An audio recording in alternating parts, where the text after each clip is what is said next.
Hello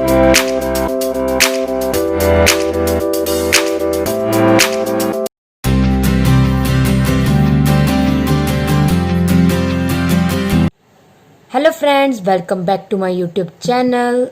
Its name is Pass Coaching Channel. Today we are going to start the new chapter 7th Integration. In the previous video we were complete the chapter 6 application of derivative. If you still did not watch the videos of chapter 6, then you can check the link of part 1 of chapter 6 on above icon button. Then click on the I button. You can get the link of chapter 6th and other more parts of chapter 6th. So now we are going to start the topic integration. Integration करने से पहले आपको differentiation derivative का concept अच्छे से clear होना चाहिए. सभी फंक्शन के डेरिवेटिव आपको पता होने जरूरी है. अगर आपको डेरिवेटिव सब फंक्शन इसके पता है then you can easily understand the concept of integration or also formula of integration. Now what is a integration? सबसे पहले एक दो लाइन हम डेफिनेशन कर लेते हैं, फिर मैं आपको एग्जांपल के थ्रू इस डेफिनेशन का एक्चुअल में मीनिंग बताऊंगी. Integration is the inverse process of differentiation. Differentiation क्या होता है? किसी फंक्शन के डेरिवेटिव को फाइंड करना, उसे हम डिफरेंशिएशन कहते हैं. जैसे आपने किया हुआ है x का डेरिवेटिव 1, एक्स स्क्वायर का डेरिवेटिव 2x, साइन x का डेरिवेटिव cos x. तो अगर डेरिवेटिव किसी फंक्शन के डेरिवेटिव को फाइंड करने को डिफरेंशिएशन कहते हैं, तो इंटेग्रेशन क्या है? Is inverse. इनवर्स मतलब डिफरेंशिएशन का रिवर्स, उल्टा प्रोसेस है. जैसे किसी फंक्शन के डेरिवेटिव को फाइंड करना डिफरेंशिएशन कहते हैं, उसके रिवर्स जो स्टेप्स होते हैं, अगर आप उसके रिवर्स स्टेप्स फॉलो करो तो एंड में जो आपको गिवन फंक्शन मिलेगा वो क्या होता है? उस फंक्शन का इंटेग्रेशन होता है. The process to find the anti derivative of a function is known as integration. किसी फंक्शन का एंटी डेरिवेटिव फाइंड करने को इंटेग्रेशन कहते हैं. नहीं समझा? कोई बात नहीं, अब एग्जाम्पल के थ्रू समझोगे तो इजीली डेफिनेशन अच्छे समझ जाएगी. जैसे हम एग्जाम्पल्स के थ्रू समझा रही हूँ. d/dx ऑफ x मतलब derivative of x function with respect to x. dx क्या होता है? डिफरेंशिएशन विद रिस्पेक्ट जो भी हमारा वेरिएबल होता है. x का डेरिवेटिव क्या होता है? 1. अगर मैं यही आपको बोलूँ x प्लस 10 का डेरिवेटिव है तो भी आप 1 लिखोगे. अगर मैं आपको बोलूँ x माइनस 4 का डेरिवेटिव क्या है तो भी आप 1 लिखोगे. मतलब अगर कोई भी लीनियर में x का आपको कोई भी लीनियर में फंक्शन आ जाए, उसका एडिशन सब्ट्रैक्शन हो ना हो, देन हमें पता है उसका डेरिवेटिव क्या होता है? 1 होता है. अभी हमने क्या पढ़ा? Inverse process of differentiation. अगर मैं इसका उल्टा प्रोसेस लूँ, अब मैं उल्टा उठा रही हूँ, मतलब 1 का डिफरेंशिएशन क्या होगा? x. ठीक है. अब आप बोलोगे 1 का डिफरेंशिएशन x है तो इस 1 का डिफरेंशिएशन तो x प्लस 10 आएगा. आपके तो कॉरस्पॉन्डिंग यही आएगा ना. फिर आप बोलोगे सिमिलरली इस 1 का इंटीग्रेशन भी क्या आएगा? x minus 4.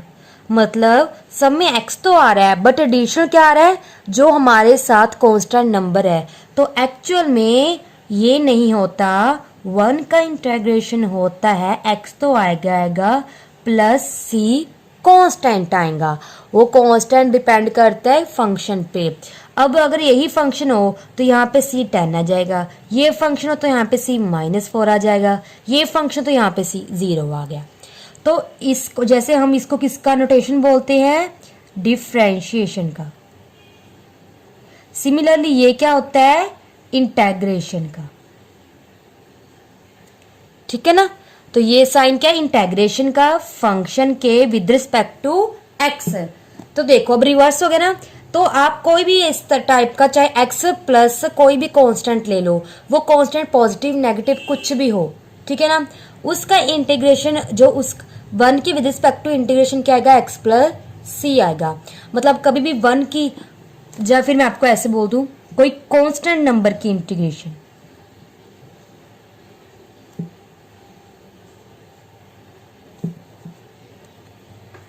तो ऑलवेज क्या होगा, जो आपका कांस्टेंट नंबर है उसके साथ x प्लस सी लग जाएगा। ठीक है, जैसे मैं भी आपको बता दूं, अगर सपोज मैं यहाँ पे लिख दूं 2dx। ठीक है, अब मैंने क्या बोला था, कोई भी कांस्टेंट नंबर आ जाए तो कांस्टेंट नंबर तो आएगा ही, अगर उसके साथ हम लगा देंगे x प्लस सी। ठीक है, अब अगर यहाँ पे मैं कुछ और ले लूँ, सपोज मैंने ले लिया π/4, तो मतलब π/4 साथ में x प्लस कांस्टेंट, मतलब कोई भी कांस्टेंट नंबर आ जाए। कांस्टेंट नंबर क्या होता है, जिसके साथ एक्स वाई वेरिएबल ना लगा हो, तो उसकी इंटीग्रेशन ऑलवेज क्या आएगी, 2, मतलब जो भी कांस्टेंट नंबर है उसके साथ x लगा दो प्लस c आ जाएगा। ठीक है, तो देखो x का डेरिवेटिव 1 है, तो 1 का इंटीग्रेशन x, तो आप इससे क्या समझोगे मैं आपको बताती हूँ। Differentiate of x with respect to x क्या आ गया हमारा, 1 आ गया। यही है ना, x का डेरिवेटिव 1, तो इसको ऐसे लिखेंगे differentiate of x with respect to x क्या हमारा आया है, 1 आया है। अब यही अगर मैंने ये लिखना हो, ये वाला क्या होगा, एंटी डेरिवेटिव, अब उल्टा of 1 with respect to x क्या आएगा, x प्लस सी। अगर मैं इसको लिखूँ तो ये आ जाएगा d/dx x is equals to 1। चाहे आप इसको याद रख लो, चाहे इस वर्डिंग को याद रखो। एंटी डेरिवेटिव मतलब इंटीग्रेशन 1 का, विद रिस्पेक्ट टू x मतलब dx क्या जाएगा, x प्लस सी।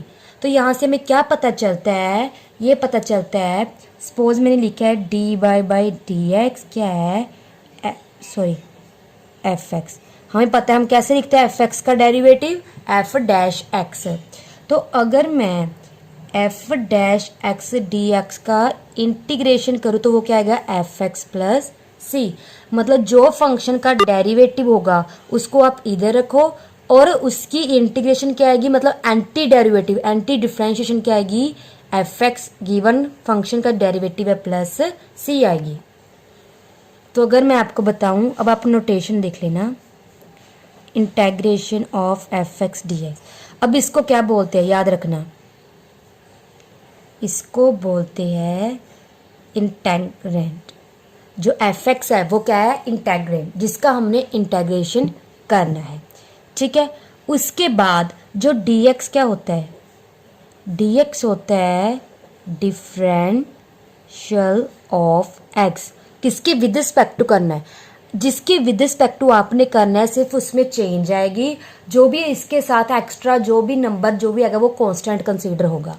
ठीक है, अब इसको क्या कहते हैं, इसको हम बोलते हैं, इसको अच्छे से नोट कर लेना, इंडेफिनेट इंटेग्रल, या फिर इंटेग्रल भी बोल देते हैं। जो ये नोटेशन है ना, जैसे इसमें हम d/dx यूज करते हैं डेरिवेटिव में, तो इंटेग्रल कहाँ से पता चलेगा जी, कुछ ऐसी आपको नोटेशन गिवन होगी तो उसे हम इंटेग्रल बोलते हैं, फंक्शन को इंटेग्रेंट बोलते हैं, dx को बोलते हैं डिफरेंशियल ऑफ x बोलते हैं। इंटेग्रेशन के और भी बहुत सारे अल्टरनेट नेम्स है, इंटेग्रेशन बोल देते हैं इसको, प्रिमिटिव बोल देते हैं, and anti differentiation, because derivative को क्या बोलते हैं, डिफरेंशिएशन, उसके उल्ट को बोलेंगे एंटी डिफरेंशिएशन, और बोलते हैं एंटी डेरिवेटिव। इसमें से कुछ भी लिखा जाए मतलब आपने इंटीग्रेशन करना है, integration, primitive, anti differentiation, anti derivative, मतलब चारों की बात जो मीनिंग है सेम ही है।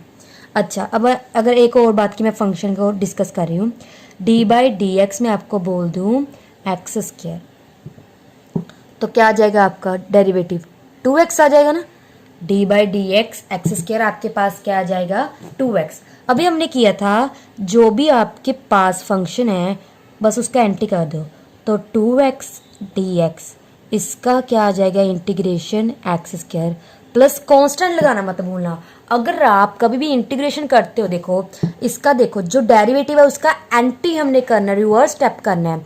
2x इधर रख दिया, इंटीग्रेशन का साइन लगा दिया, ये एक्स स्क्वायर है। बट जो प्लस कांस्टेंट होता है वो ये मैटर करता है कि अगर यहाँ पे मैं एक्स स्क्वायर प्लस 10 भी लूँ, सॉरी d/dx, ठीक है ना, तो एक्स के का डेरिवेटिव 2x, 10 का तो 0 आ जाएगा। तो मतलब चाहे एक्स के प्लस कुछ भी आ जाए, चाहे सिंगल एक्स स्क्वायर आ जाए, देन ऑलवेज जो इसका 2x का इंटीग्रेशन क्या आएगा, एक्स स्क्वायर प्लस c आ जाएगा। अच्छा, अब मैं आपको यही बात एक और वे से समझाती हूँ। अभी हमने किया d/dx, एक्स के का डेरिवेटिव 2x होता है।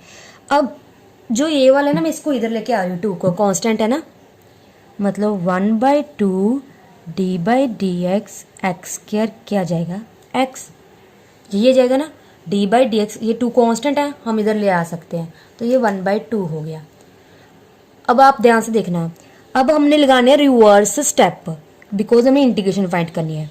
x को रखो इधर, इंटेग्रल का साइन लगाओ विद रिस्पेक्ट टू dx।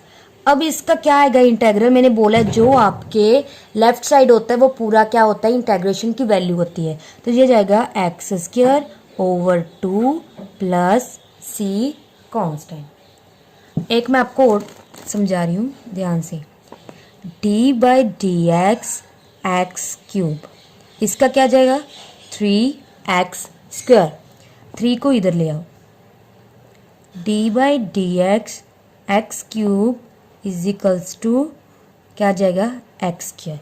अब इंटीग्रेशन करते हैं, तो यहाँ पे एक्स स्क्वायर dx क्या आ गया, x cube by 3 plus c constant.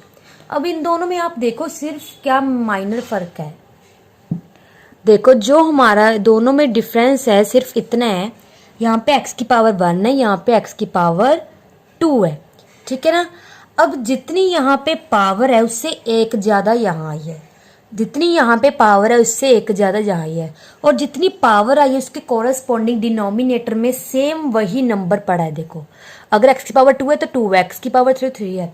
इसको मैं जर्नलाइज करती हूँ, मतलब अगर मैं x raise to power n का इंटीग्रेशन करती हूँ तो वो क्या आता है, x raise to power n+1 over n+1 plus constant. मतलब f की कितनी भी पावर आ जाए, तो मैंने n लिख लिया, n मतलब कोई भी मैं पावर ले लूँ, नेगेटिव हो पॉजिटिव हो कोई मैटर नहीं करता, ठीक है। तो अगर x की मैं कोई भी पावर लेती हूँ तो उसका इंटेग्रल क्या आएगा, उसकी इंटीग्रेशन, उसका एंटी डेरिवेटिव क्या आएगा, जितनी पावर है उसका एक इंक्रीमेंट, एक इंक्रीज कर दो। 1 है तो 2 हो गया, n है तो n+1 हो गया, 2 है तो 3 हो गया। जितनी उसकी पावर की है आपने वो ही सेम नंबर डिनोमिनेटर में रख दो, तो n+1+c। तो ये आपका एक फॉर्मूला यहाँ पे बन गया। एक फॉर्मूला मैंने पीछे कराया था कांस्टेंट नंबर वाला। आप जो इंटेग्रल के फॉर्मूले इंटीग्रेशन के, इसको सेपरेट एक पेज पे कुछ आप जाओ, जो भी आपकी नोटबुक है उसके पीछे जस्ट सेपरेट कोई भी आप चार्ट तैयार कर सकते हो। इसके फॉर्मूलाज बहुत ज़्यादा आएंगे अकॉर्डिंग टू द फंक्शन, ठीक है। अब नेक्स्ट मैं आपको कराने जा रही हूँ ट्रिग्नोमेट्री का। चलो मैं आपको ये बता दूँगी इस फॉर्मूले को यूज़ कैसे करना है। सपोज आपका क्वेश्चन आ जाए एक्स की पावर 3/4 dx, यहाँ साइन मतलब इंटीग्रेशन करना है, ये 3 है। अब इंटीग्रेशन क्या बोलता है, कभी भी x की पावर आ जाए, ठीक है ना, तो आपने क्या करना है, जितनी पावर है उसमें एक ऐड कर दो, वो ही नंबर सेम नीचे रख दो। अब इसको मैं सोल्व करूँगी तो ये बन जाएगा x की पावर 7/4, तो नीचे भी 7/4 आएगा बट वो रिवर्स हो जाएगा, तो ये बन जाएगा 4/7। क्वेश्चन खत्म, सो सिंपल। बस आपने अगर एक्स की पावर कुछ नेगेटिव है पॉजिटिव है उसकी बस एक प्लस कर देना है, जितना ऊपर उसकी पावर है सेम नीचे डिनोमिनेटर में लिख दोगे। अब आ बारी आती है ट्रिग्नोमेट्री की। हमें पता है डेरिवेटिव ऑफ साइन एक्स क्या होता है, कोस एक्स। अगर आपको इंटेग्रेशन याद नहीं हो तो आप डेरिवेटिव को स्टार्ट कर लो। देखो साइन एक्स का डेरिवेटिव कोस एक्स होता है, इंटीग्रेशन तो ईजी है, इंटेग्रल का साइन डालो, कोस एक्स dx, यहाँ पे जाएगा साइन एक्स प्लस कॉन्स्टेंट, तो ऑलवेज इट्स नेसेसरी। तो मतलब कोस एक्स की इंटीग्रेशन क्या आ गई, साइन एक्स, ठीक है। अब मैं नेक्स्ट बता रही हूँ, जैसे cos x का डेरिवेटिव होता है माइनस साइन x। अब देखना ध्यान से, जब भी मैंने आपको डेरिवेटिव करवाया है तो उसके साथ जो भी कांस्टेंट नंबर है वो पहले इस साइड ले आया। तो ये माइनस है ना, तो मतलब पूरे फंक्शन को माइनस से मल्टीप्लाई कर देती हूँ, तो ये रहा।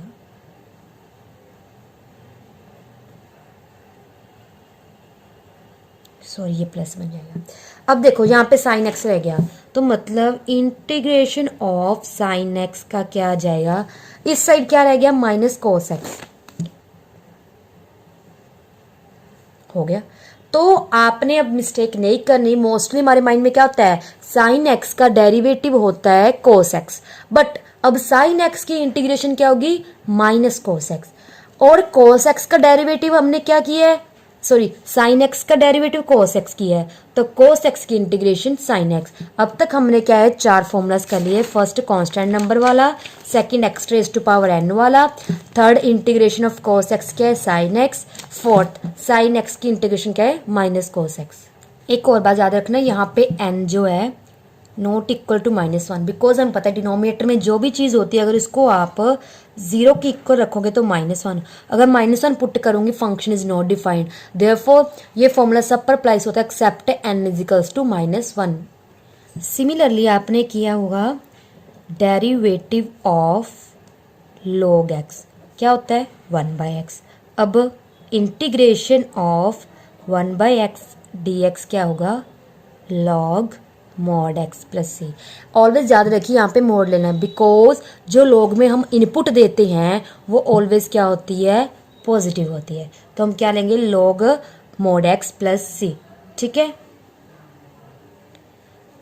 या तो फिर आप एक बार ऐसे लिख लो यहाँ पे, अगर आप ऐसे लिखते हो log x प्लस सी तो लिखोगे x पॉजिटिव है। अगर आप मोड ले रहे हो तो x को लिखोगे non zero, because negative put करो पॉजिटिव बन जाएगा, पॉजिटिव तो पॉजिटिव रहेगा, ठीक है। या तो फिर आपको ऐसा लिखना है 1/x की इंटीग्रेशन क्या होती है, log x प्लस सी, x पॉजिटिव। अगर आप मोड ले रहे हो तो वो नॉन जीरो के लिए अप्लाई होता है। अब मैं आपको इसके सभी फॉर्मूलेज नोट डाउन करके बता देती हूँ, ठीक है। तो आप भी अपनी नोटबुक पे नोट डाउन कर लेना।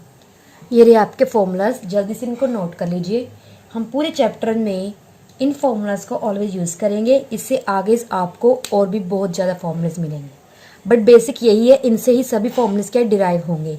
तो आपको इन फॉर्मूलाज को जल्दी से क्या है, नोट कर लेना है और जल्दी से याद कर लेना है, ताकि पूरे चैप्टर में, ये चैप्टर बहुत ज़्यादा इंपॉर्टेंट है एंड बहुत ज़्यादा लेंथी भी है, ठीक है। तो आप जैसे आपको ये वाला जो क्वेश्चन है ना, अगर आपको 1/√1 माइनस एक्स क्या आ जाए तो साइन इनवर्स एक्स है, या फिर आप इसको कैसे लिख सकते हो, माइनस कोस इनवर्स एक्स। नहीं, अगर यहाँ पे माइनस का साइन आ जाए, हमें पता है अगर सेम फॉर्मूला ये साइन इनवर्स एक्स का है, अगर ऊपर माइनस आ जाए तो वो कोस इनवर्स एक्स बन जाता है। तो दैट्स वाई मैंने क्या किया, अगर इससे रिजल्ट यूज़ करें तो मैंने माइनस कोस इनवर्स एक्स लिख दिया। ये रहे आपके सभी फॉर्मूलेज, ठीक है। जल्दी से इनको नोट कर लीजिए।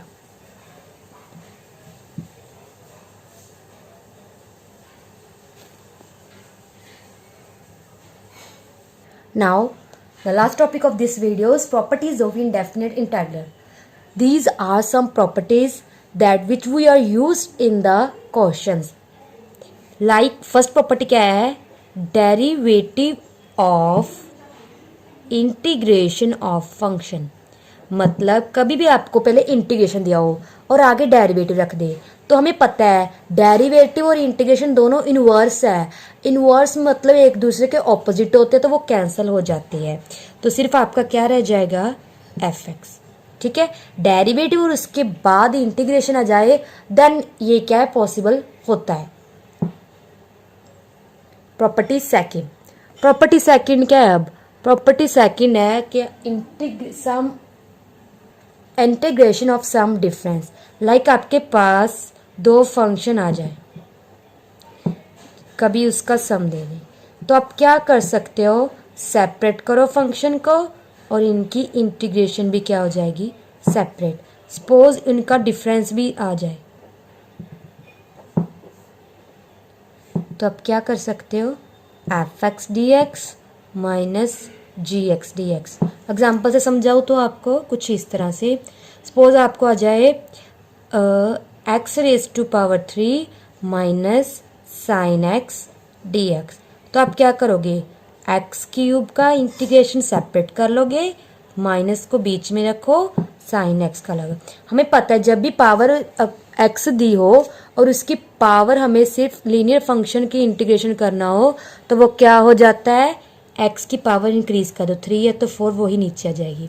साइन एक्स की इंटीग्रेशन क्या होती है, माइनस कोस एक्स। एक माइनस हमारा क्या है, ऑलरेडी यहाँ पे गिवन है, तो वो क्या बन जाएगा, प्लस कोस एक्स। साथ में प्लस सी लगाना मत भूलना, plus C is very very necessary. अगर आप नहीं लगाओगे आपके मार्क्स कट हो जाएंगे।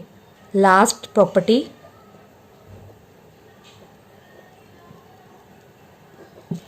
प्रॉपर्टी क्या है लास्ट हमारी, कभी भी कांस्टेंट आ जाए फंक्शन के साथ इंटीग्रेशन में, कांस्टेंट को बाहर निकाल दो, ओनली फंक्शन का इंटीग्रेशन कर दो।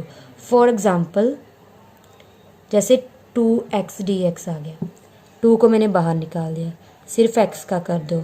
हमें पता है x की पावर कितनी है 1, तो बस उसकी पावर एक इंक्रीज कर दो, वही नीचे रख दो, तो ये हो गया 2 के साथ 2 कैंसिल, तो आंसर आ जाएगा एक्स स्क्वायर प्लस सी। ठीक है, तो कभी आपको फंक्शन के साथ कांस्टेंट गिवन हो तो कांस्टेंट बाहर निकाल दो, जो फंक्शन बच जाए उसका जो रिमेनिंग फंक्शन है उसका इंटीग्रेशन कर दो। सो फ्रेंड्स, हमारा आज का टॉपिक था basic definition, concept, meaning of integration, उसके फॉर्मूलाज कैसे डिराइव हुए और प्रॉपर्टीज ऑफ इंटेग्रल, वो हमने आज कर लिया है। आज के लिए बस इतना ही। आपने अब ये सारे फॉर्मूलेज अच्छे से याद कर लेने हैं। नेक्स्ट वीडियो में हम इसके प्रैक्टिस क्वेश्चन करेंगे जिसमें ये सारे फॉर्मूलेज अप्लाई करेंगे। सो आज के लिए इतना ही। Thank you friends, bye.